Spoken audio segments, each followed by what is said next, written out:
Yeah, he's right now. I would probably categorize him as day to day, but he's he obviously participated today, as close to full contact as you can. How was against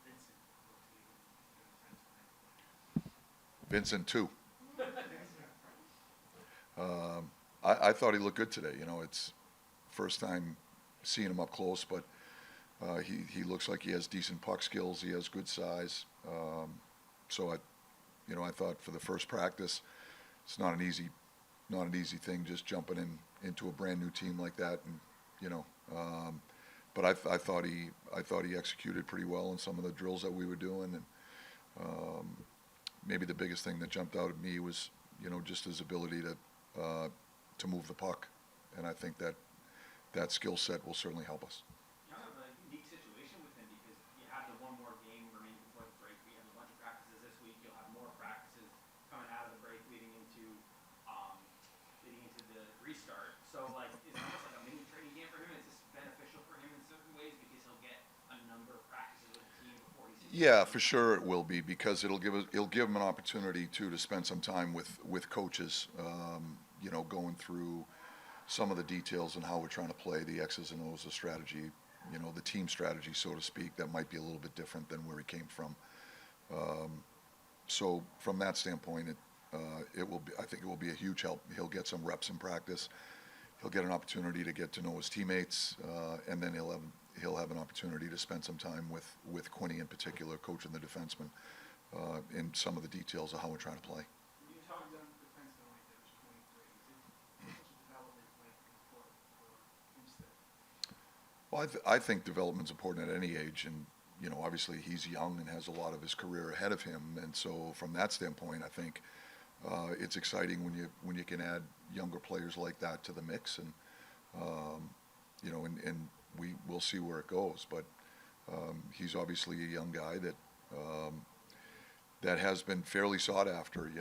I know that his name has come up in a few discussions throughout the course of this season with our hockey operations, and so we're looking forward to getting to know him and watching him up close. You talked a bit about Prenti's game in Pittsburgh. I'm curious just the full sample size since he's back, where you think he's at with his kind of comfort level out there and how he's looked in general. Yeah, I feel like Remps is in it right now. He's in a tough spot because he's trying to get better on the fly here, so to speak, and I think he's in a much better place than he was the last time he went in the lineup. I think he continues to work at getting back to complete health and full capacity. I think his conditioning has improved over the last probably 3 or 4 weeks. I think his strength on the puck and his ability to handle the puck, I think, has improved, which is obviously a critical element of your ability to have success out there. We all know the game that he brings. He's an abrasive player. He's an unnerving player for our opponents. With the type of game that he plays and the physicality that he brings. But there's an element to Remps' game that I think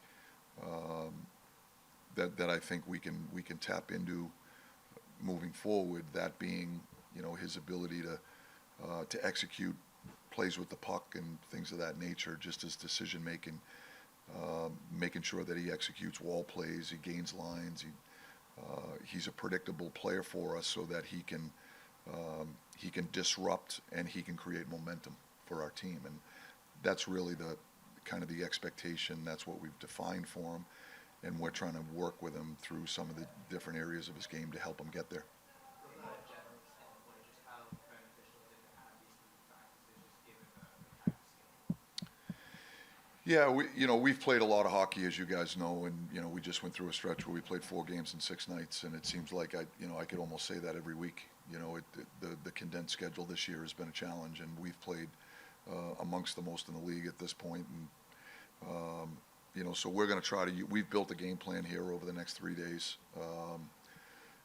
We've thought about it well in advance, but we've tweaked it and looked at it, and so we're going to try to execute it here today was the first day with some of the skill stuff we did pre-practice, and the type of practice that we had today. We'll do something a little bit different tomorrow, and it'll be a combination of, we'll try to get certain guys reps and touches and skill development in certain aspects. We're going to work on our team game in certain elements. We're also going to try to get rest and recovery with some of the guys that we're leaning on with heavy minutes, and that's going to be part of it also. So we're going to try to maximize this opportunity that we have, and we'll see where that takes us. Mika had his Swedish hats and gloves out there today. Kind of start thinking of them as an enemy. So start figuring out how to defend against them next week. I really haven't given it that much thought, quite honestly. I know that that's part of it. He's trying to break in his Olympic equipment, and obviously Mika's a good player. He's having a great year for us. I certainly like him when he's on our bench. No, I actually want to just, as a jumping off point, like how excited are you now? Like it's almost here. Yeah, of course I'm very excited for that opportunity.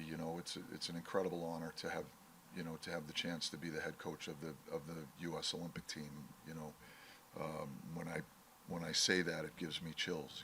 There's a lot of really good coaches, and it's humbling that I've got the opportunity to lead this group, and I look forward to it. I think we've got a really good team. We've got a lot of great people. We understand how difficult the challenge is. There's a lot of good teams over there, and we're looking forward to the opportunity to compete. But as far as where my level of enthusiasm is for this opportunity, it couldn't be higher. It's an incredible honor. It's hard to put it into words. I felt the same way with respect to the Four Nations experience, and that certainly didn't disappoint. That was an incredible experience from our standpoint and my personal standpoint, and I would imagine that this Olympic experience will be very similar, if not even at a higher level, just given the fact that it is the Olympic experience with all the countries, and it's the highest stage for international competition, and it's best on best. And so what an incredible honor it is to be a part of it. Coach, how do you specifically put towards the U.S.-Canada rivalry in the sport, and what it means to you? Well, I've talked about that on a number of times. I've been asked this question over the last month. The first thing I'll tell you is I think this is a very different tournament, because it's not just necessarily about the United States and Canada. There's a lot of good teams, and there's a lot of countries that are going to have an opportunity to win, and so I have an incredible amount of respect for a number of the teams that are going to be participating in this event. Having said that, when you ask me about the U.S.-Canada rivalry, it's hard not to get excited about it. I think the Four Nations experience, you saw it on display with the players themselves, and the investment, the total investment on both sides. I think it means a lot to both sides. In a lot of ways, it's an opportunity for us to represent our nation, where hockey has come so far in the last 20, 25 years. In my experience of participating at the NHL level, just watching hockey grow across the United States has been remarkable. When you look at just the demographics where some of the players are coming from that are going to end up on the Olympic team or part of the Four Nations team, or you see them sprinkled across the NHL on all the respective teams right now. 20 years ago, players weren't coming from those areas, places like Arizona and Florida and California and Texas, and non-traditional hockey markets, so to speak. And I think that just speaks to the development of hockey, and there's a lot of people that are responsible for that, whether it be USA Hockey's initiatives in all their respective districts and all the volunteers that participate and give of their time to help the sport grow and give kids a great experience and so they can fall in love with the sport that we love.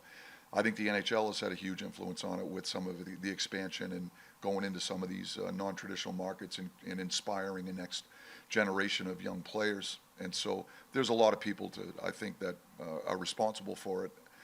But having said that, I think just from a sheer numbers standpoint, there's so many great players in the United States right now, and it just speaks to the development of the sport.